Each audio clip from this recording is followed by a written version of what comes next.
Now, I will introduce our Autofeed riveting tools, voice 1008. Now, I start the operation. First, you have to connect the L source. And then press the start button. Press the power supply button switch, and then press the start stop button. And next, press the fading button. Make sure the L value is more than 5,000. And now, at press, you can get this gun. Like the switch.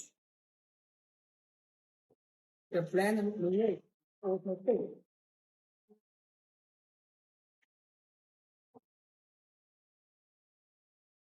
The working status is 100. They are handling sure.